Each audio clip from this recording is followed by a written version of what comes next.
Now, we definitely got to talk about the lawsuit. And first of all, congratulations, lady. Thank you. Congratulations. Thank you. You know, we was talking about this off air, the cultural appropriation.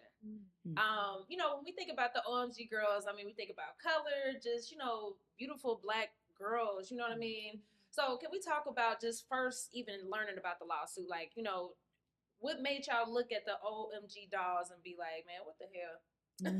Well, for one, the name, the style, Yeah. and then there was one particular Outfit. outfit that we were like, this looks exactly like our tour outfit, which we had got handmade for us. Yeah, it was like custom. It was very much a custom outfit.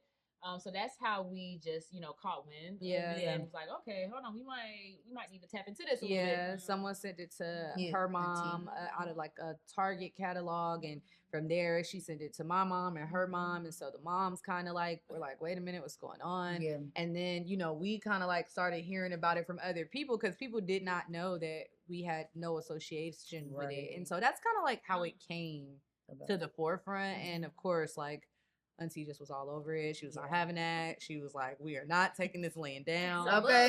You know, and she just, you know, was trying to have those conversations and make that possible. So really big shout out to her and Uncle Tip for even giving us that opportunity to really be able to fight that. Absolutely. A lot of artists don't get that chance. No, that don't. They don't. Yeah. You know, and the process was long. It was. How did y'all like stay focused during that time and stay sane? Because I'm sure y'all was like on edge just waiting a decision. Yeah.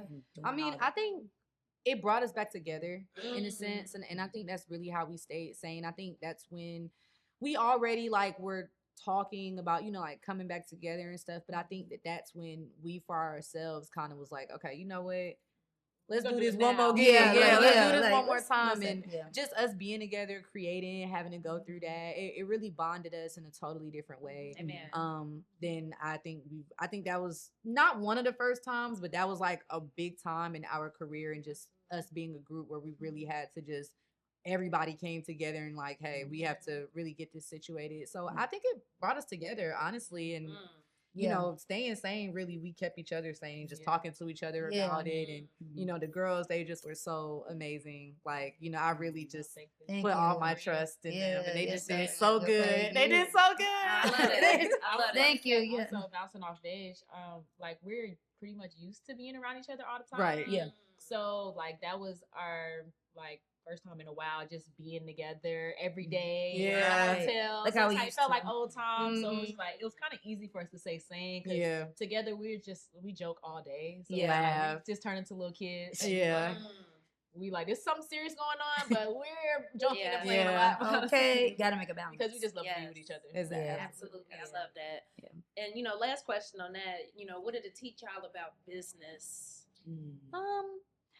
I think that for the most part, because we started so young, we've kind of always been really knowledgeable, but I don't really think that we understood like how important it is to protect your intellectual property. And so I think that like just for us and even other artists who are watching, like it's really important for you to fight for your ideas and your creativity. I think that we are just always so discouraged to not fight for our ideas and creativity because it's like, oh, well, there's nothing new under the sun. But when you're an artist, you know when something is you, when it's yours, when it's your idea. And so I think it really just taught us no matter what, we will always fight for our brand. We will always fight for what we created, no matter what. And we encourage any other artist to do the same. Definitely. Use your voice. Don't think your voice ain't worth it. Like, it definitely is. You're worthy. And just using your voice. You never know who will see it and pick it up. Just do it. Yeah. The Progress Report.